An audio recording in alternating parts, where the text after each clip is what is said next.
What's going on, my good people? It's your boy Cornelius Jones, and I'm coming on. I really didn't plan on doing a video tonight. Right now, I'm preparing to do the video about the manuscripts of the New Testament. Um, Lots of people out there believe that, the Bible is not trustworthy. It's been changed. It's been, copied, so many times, and the scribes changed the Bible, and it's we have no way of knowing what the original said. We don't have the originals. So how can we be so sure? And it's been confirmed. It's been confirmed. That is a fact. It is a fact. It has been confirmed that there have been alterations, changes, and mistakes in the Bible. You've never heard a Christian say that, have you? It's been confirmed. Okay? It is clearly confirmed through the process of textual criticism. And for that reason, many people are doubting the Bible. But there's one thing that people who say this and know better, is one thing that they're not telling you. One thing. One thing they're not telling you. And this one thing makes the world of difference. The world of difference. So, oh my gosh, it makes the world of difference. So I'm going to come out. That's the video that I'm preparing right now for. Still a couple pieces of research that I want to complete before I present this information. So y'all be looking for that. Y'all be looking for that. But tonight, I'm just, I was driving home, and I'm just, been looking at comments, from atheists, and I've been heavily engaged in conversations these last couple days. Woo wee, man! I've been heavily engaged these last couple days. And some of you are pleasant, very pleasant to talk to. I just want to put that out there. And I really enjoy the conversation with some of you. Some of you,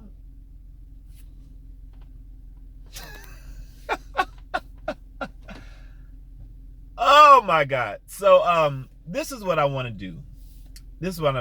I just want to try to clear the air a little bit. Because I'm seeing some common things with, people kind of saying the same thing, and I find myself kind of, reading some of their different comments, but they kind of, the message and heart behind the comment are pretty much the same thing, And in my experience of, talking with some of you, the ones who've even emailed me, and going back and forth through emails and chats on the YouTube thread and all that, really what the main thing is you guys are saying is, I'd love to believe in a God. If I had the evidence for it, sure, why not? But I lack that faith because I haven't been shown any evidence. That sounds reasonable. Honestly, it really does. So you're saying, show me evidence, and let's, yeah, show me the evidence. And if the evidence is real, true evidence, if it's convincing, I'll believe. But I'm gonna be honest with you guys, okay? Because I'm gonna call bluff on that. I'm just gonna keep it real, I'm going to call bluff on that. And here's why. Surprisingly, many of you who have been watching the latest videos that I've posted within probably like the last week or two or so, forget that. Let's just look at my most recent ones, like the ones I've posted this past week, where I have cited sources and posted links to scientific papers, reports about scientific experiments and scientists who published their work. And I'm citing these sources. And I'm thinking to myself, clearly, this is science, the scientific evidence that people are looking for. Clearly, it has to be, right? But then it's like, this is what's going on. Atheists are saying, show me the evidence. And I'm like, okay, here it is. Here's a link. And then the atheist says, I don't want to look at that because that's wrong. I don't want to look at that. There is no evidence. You can't show me evidence. I'm not going to look at that. That's not evidence. No, I'm not looking at that. Why? Because it's not evidence. How do you make up your mind that something's not evidence if you haven't looked at it? What? And that's been going on with with a lot of you. A lot of you have been doing that. And so, listen, let me be completely fair, guys, okay? Because I'm going to be completely fair right now, all right? Because I'm not perfect, all right? I'm not perfect. I'm going to be completely fair in what I'm about to say right now, and I'm really trying to be fair here. Number one, big understatement of the year, I'm not a scientist. All right? So there could be times where I think I'm saying something that I think is scientific that is not. That could happen because I'm not a scientist. I really don't know. I didn't study science. And you know what I'm saying? Not outside of the core classes when I had to take science in high school and college. Other than that, I have not had any science courses. I have not studied science or anything like that, okay? So I don't know anything about science. I know the general things that the average people probably know because we're educated. But other than that, when it comes to the hardcore things of science, I am not an expert, and that's an understatement. That's a serious understatement. All right. I wouldn't even consider myself capable of having a serious conversation with a scientist. All right. That's how low my knowledge is of science as compared to scientists. Now, let's be honest. Neither are you. Neither are you. Now, to be fair again, I will concede that most of you atheists probably know more science than me. So let's grant that you are more knowledgeable when it comes to science than I am. However, I am not on YouTube right now talking about the evidence that I came up with. I am parroting the evidence that the scientists reported. I have a source for my information. That's why it's credible. It's not credible because it comes from me. I'm not what makes the source credible. A source is not a bad source. Doesn't become even if I was dishonest, even if I was a terrible person, even if I was lying every day of my life. If I take a source and say, here, look at this, that source doesn't become false because a false messenger handed it to you. I'm not a false messenger. I'm saying your reasoning for not reading the information by telling yourself he's a false messenger is what's keeping you from learning some good evidence. And the honest part is, even if you're right, if I am a false messenger, does that change the report, what's written and what's typed in the report? No, it doesn't. All right. So listen, I'm going to just be honest. You can read it or not read it. I don't care. That's on you. I have enough people who do want to read it. And my time is already swamped.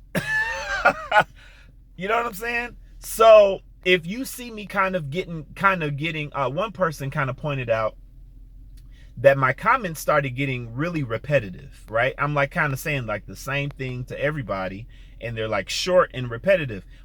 Well, the reason I'm doing that is because I really don't have nothing to say to y'all.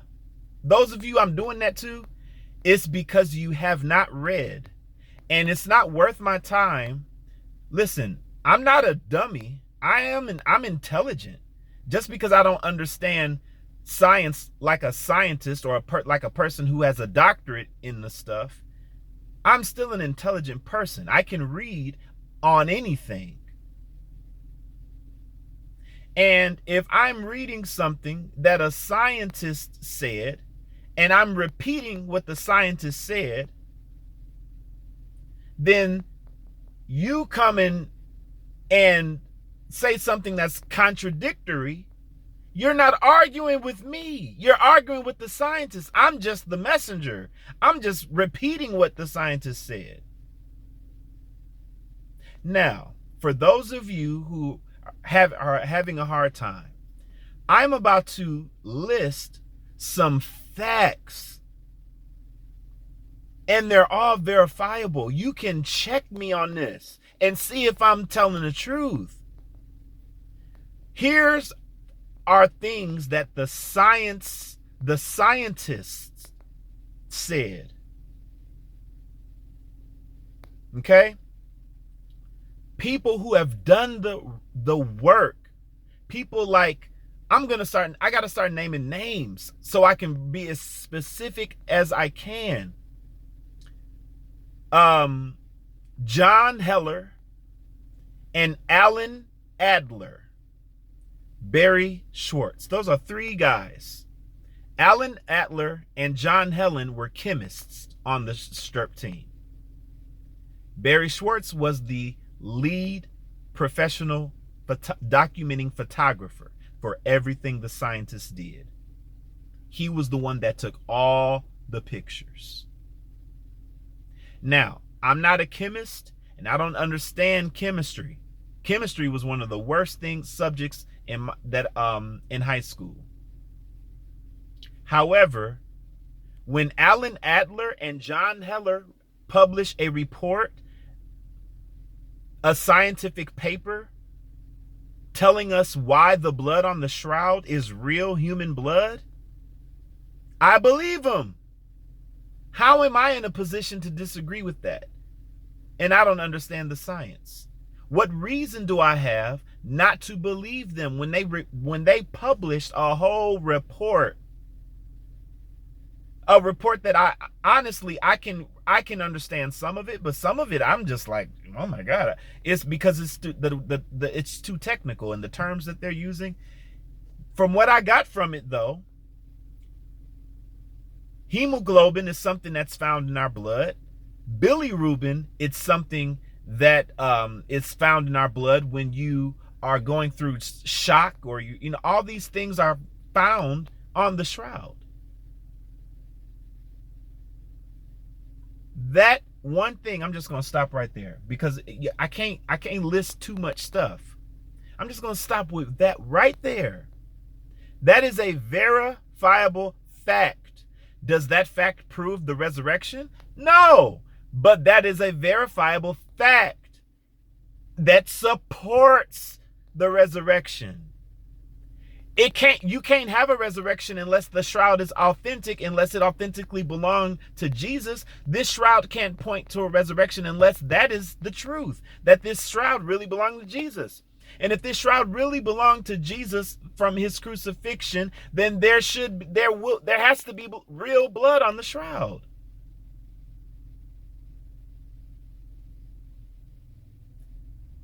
So that is evidence. How can anybody say that's not evidence?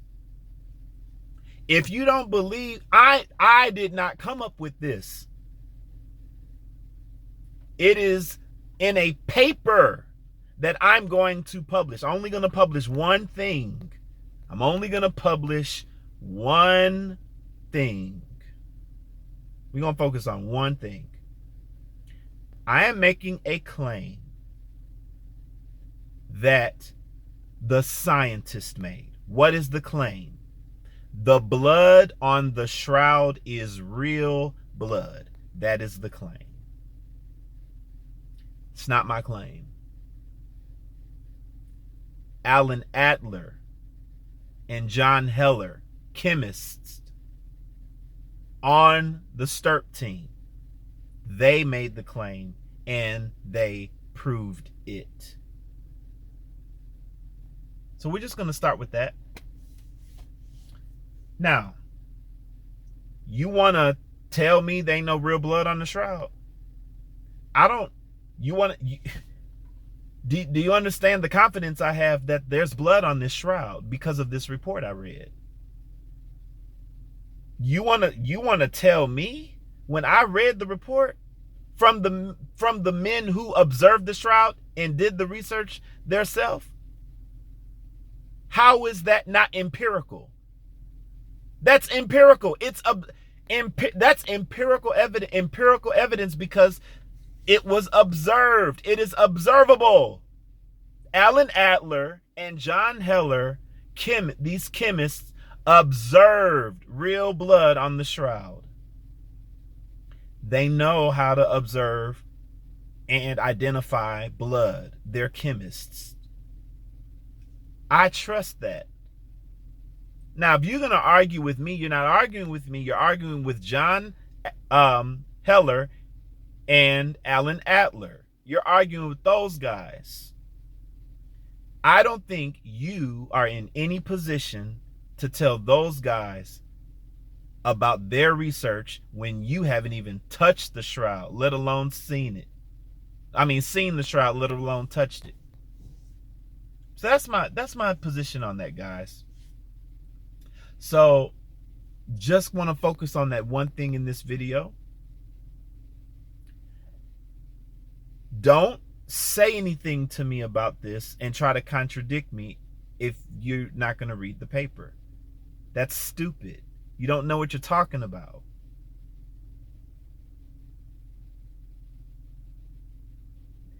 Does the blood on the shroud prove the resurrection? Absolutely not. We're going to build up to that. But we're going to start with the blood on the shroud. That's a good starting point because it is a huge claim. It is huge evidence, that supports the claim of its authenticity.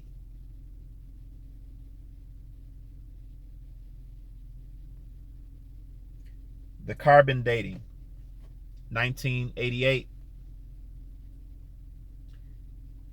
There is a paper out that proves that the sample that was taken for the carbon dating was erroneous.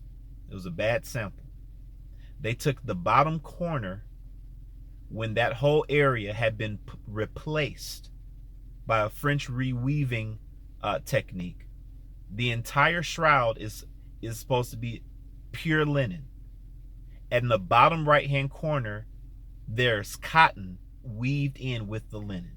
This was found. This was observed. That is clear evidence of the shroud being repaired in those Middle Age centuries. The piece that they took did not represent the original part of the shroud. The coin of Tiberius Caesar alone dates the shroud to the 1st century.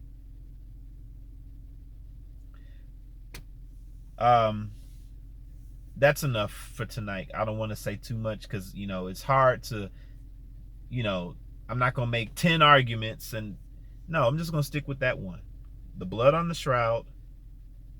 And for those of you who are stuck on that carbon dating, I gave you the reason why the carbon dating is not valid. You tell me this. You have these interdisciplinary scientists that all date the shroud back into the early centuries, at least antiquity.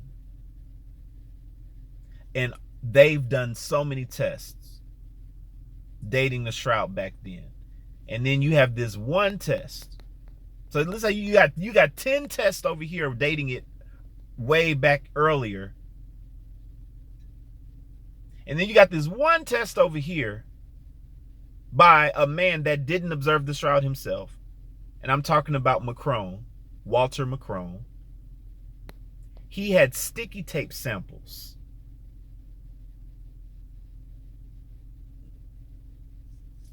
Oh, I'm sorry. I'm mixing it up. See, I'm not perfect. I'm not talking about the carbon dating test anymore. Walter Macron was the scientist that tried to debate the blood on the shroud. That's what he tried to do. I mixed it up for a second. Yeah, he was the one that tried to debate the blood on the shroud because he had sticky tape samples that were brought to him from the shroud. A man that never saw the shroud.